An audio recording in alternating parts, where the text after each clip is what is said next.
Live from Juba, on air and online.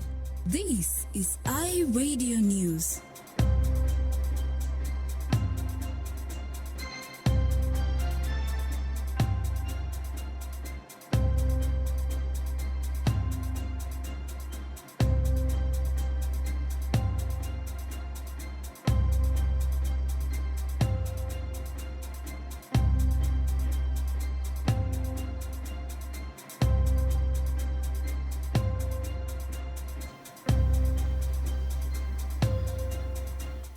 A very good afternoon to you and welcome to iRadio 1 o'clock news bulletin. First, here are the headlines.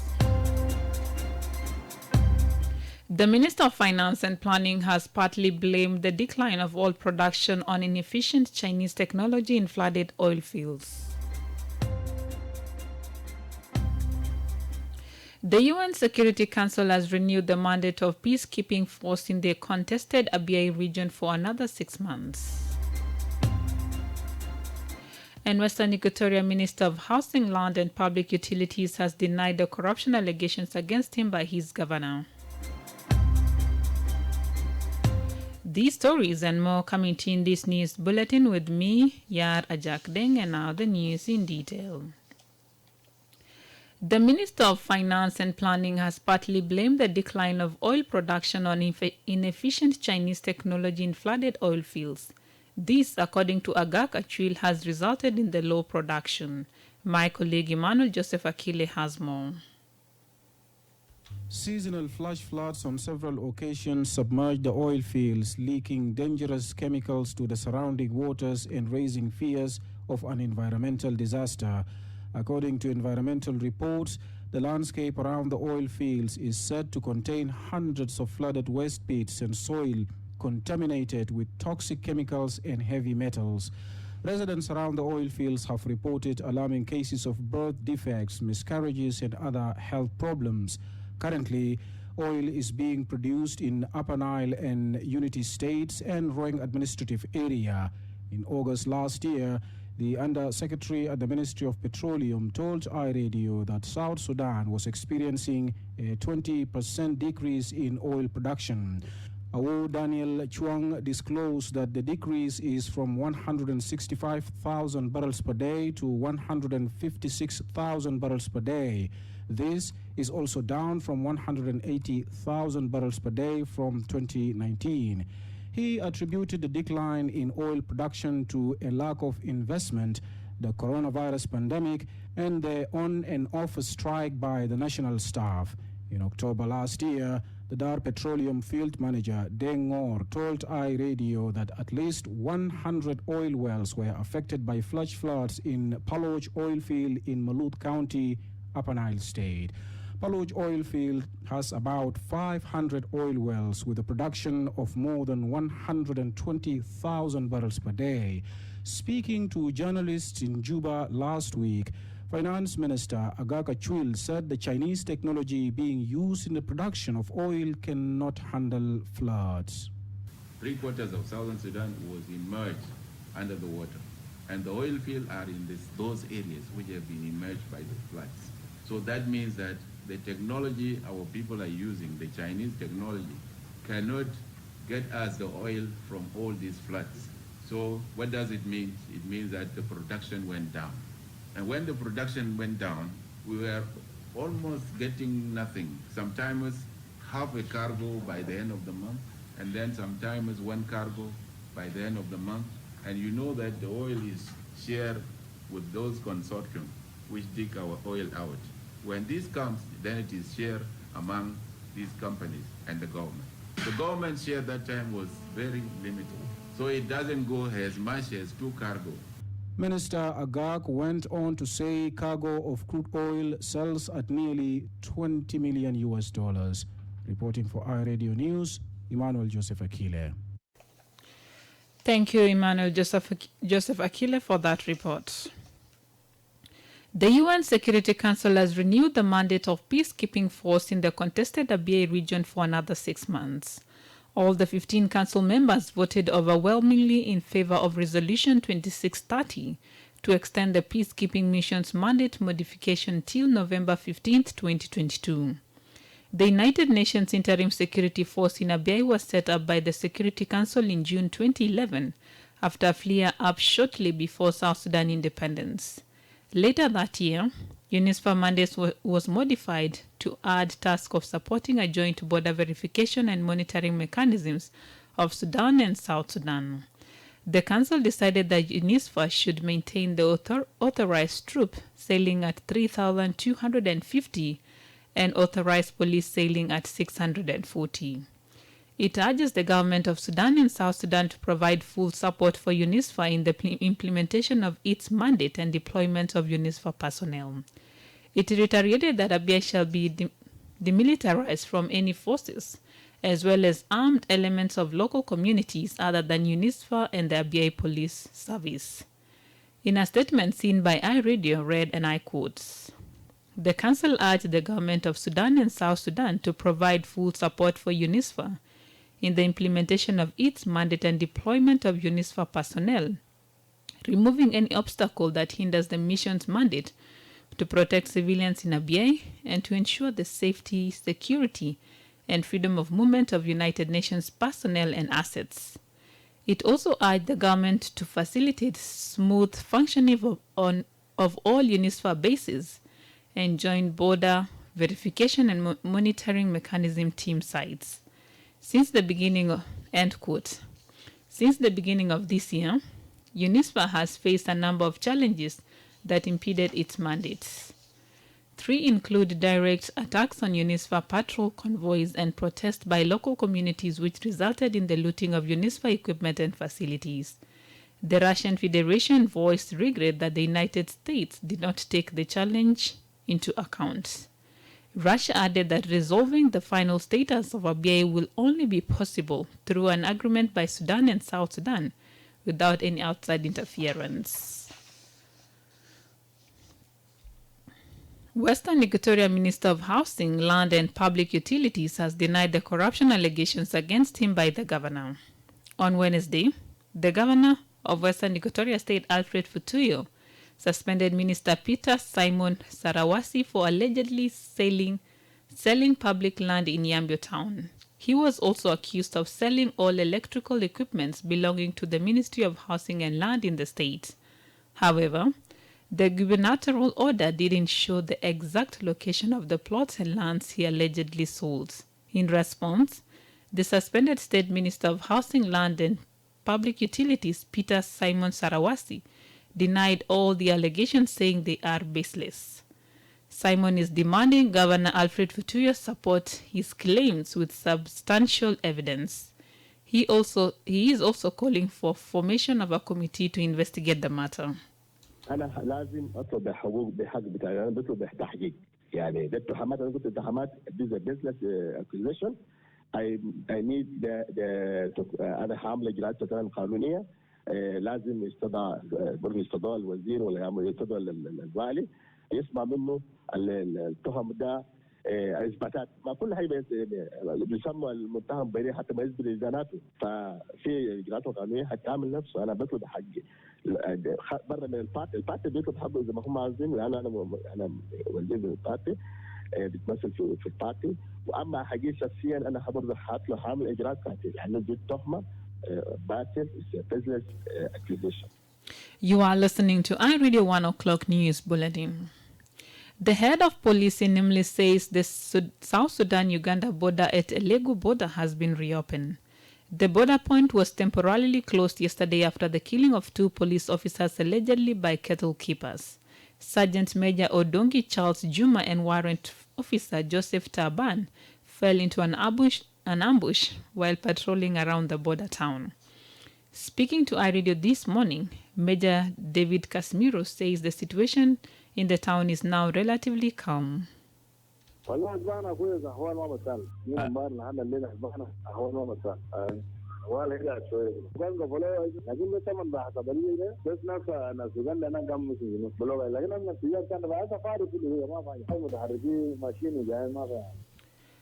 A Western Equatoria fisherman who was arrested by the Congolese army in October last year has been released after the family paid a $700 fine. Gibson Alex, 35 years, and his younger brother Semi Michael, 23, were arrested by armed forces of Democratic Republic of Congo at the border area of Sukere in Zara County. The two were later transferred to Ndungu, a Congolese town in Haut-Uele province. They were among a group of people who attempted to cross for fishing at the river Mbuere, situated a few kilometers from Sukere Payam headquarters. However, the Congolese soldiers accused them of crossing with firearms into the Congolese territory. But Semi Michael was released last year after the family paid $300 to the Congolese authorities. His elder brother Gibson Alex was released on Wednesday this week after the family paid $700 to the Congolese authorities. Alex Taban, who is the deputy administrator of Sukere Payam, received his son yesterday from a Congolese detention facility. Taban nasial limo gurus, muatnini bitabele zatu limo gurus, kwa yao watazinakida namanting na taleno wele debeo. Umas dafa guruze saba pepa, yao jabo wele asa maa kubet. Lakini wale taban jengo na gadini wedi homosexual.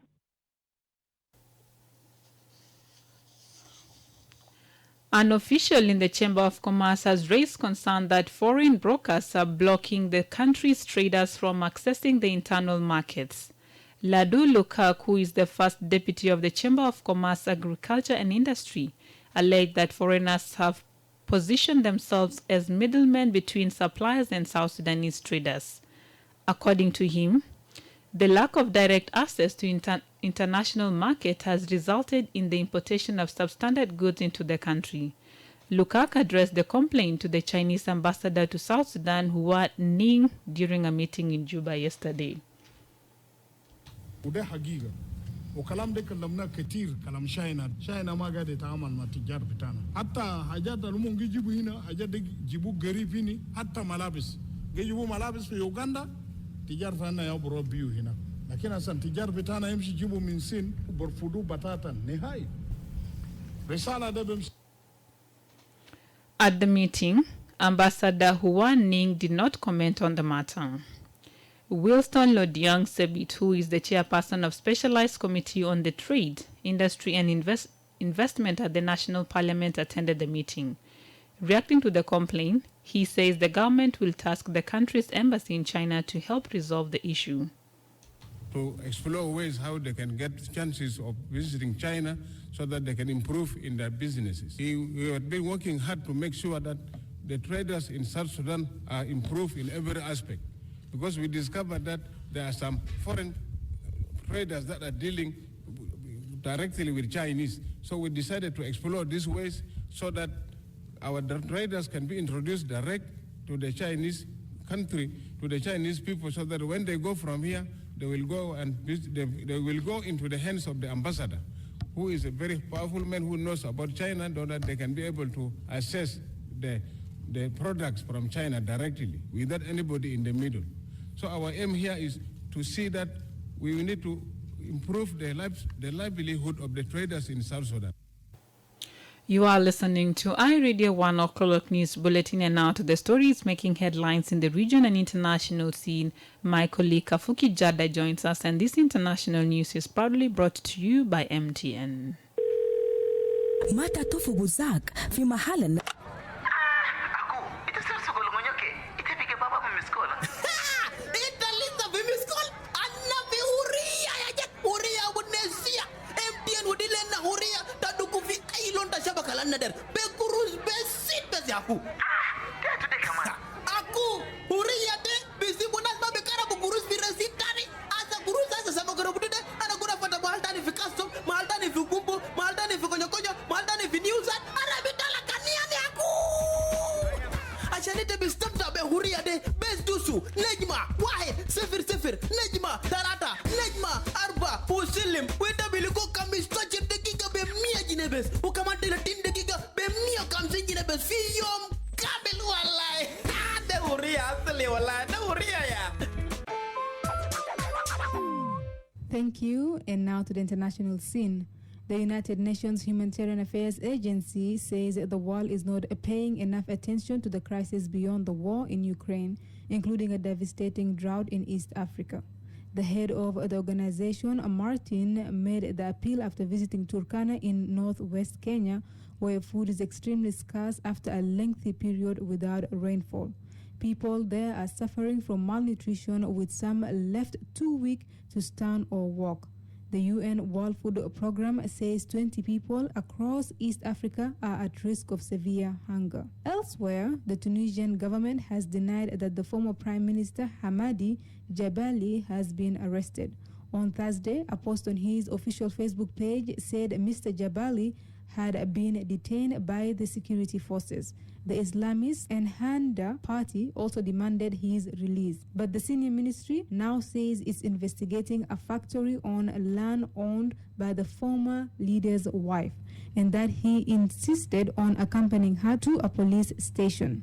Critics accuse Tunisian President Kais Saied of trying to stifle dissent. And finally, hundreds have been forced to evacuate from their homes due to a swift-moving wildfire in Southern California that has torched some 20 mansions so far. The coastal fire in Orange County, south of Los Angeles, has grown to 199 acres since it began on Wednesday. Meanwhile, the largest wildfire in the U.S. has burned around 170 homes in New Mexico and continues to threaten communities and businesses. Fire season is off to an early start, partly due to a decade-long drought. And that is what is making headlines in the region and the international scene. And it was brought to you by MTN. Back to you, my colleague. Thank you, Kafuki Jada, for that roundup of international news. And now my colleague Lasuba Memo joins us to the sports news.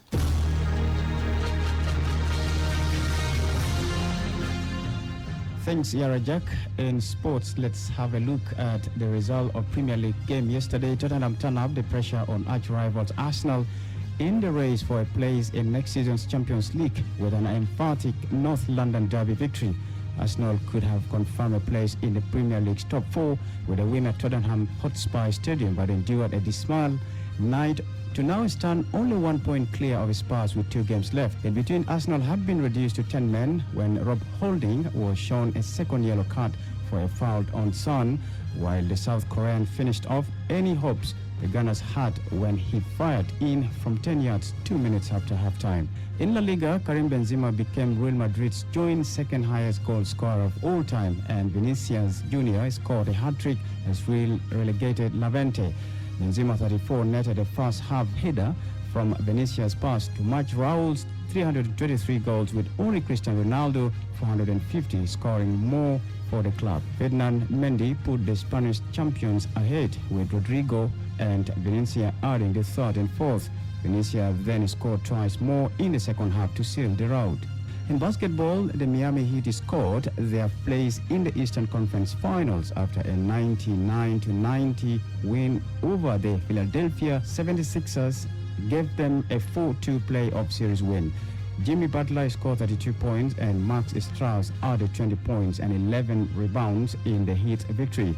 In the Western Conference, Luka Doncic scored 33 points to help the Dallas Mavericks beat the Phoenix Suns 113-86 and tie up their series at 3-33. The decisive Game 7 will take place in Phoenix on Sunday. All 6 games so far have been won by the team playing at home. That's all in the world of sports. Back to you, Garaja. Thank you, Lasuba, for taking us through the world of sport. And now to end this news bulletin, here is a recap of the main headlines again.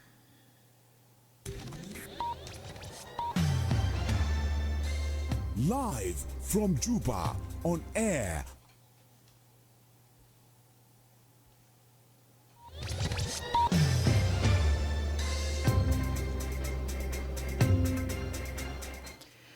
The Minister of Finance and Planning has partly blamed the decline of oil production on inefficient Chinese technology in the flooded oil fields. The UN Security Council has renewed the mandate of the peacekeeping force in the contested Abyei region for another 6 months. And Western Equatorial State Minister of Housing, Land and Public Utilities has denied the corruption allegations against him by his governor.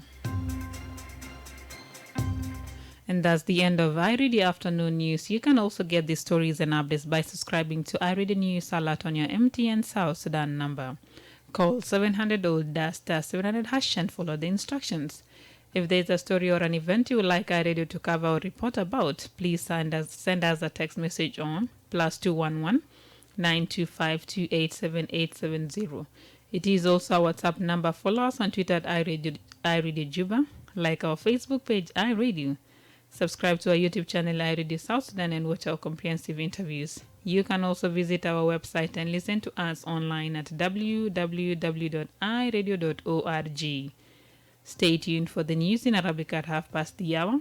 I am Yar Ajak Deng. Thank you for listening.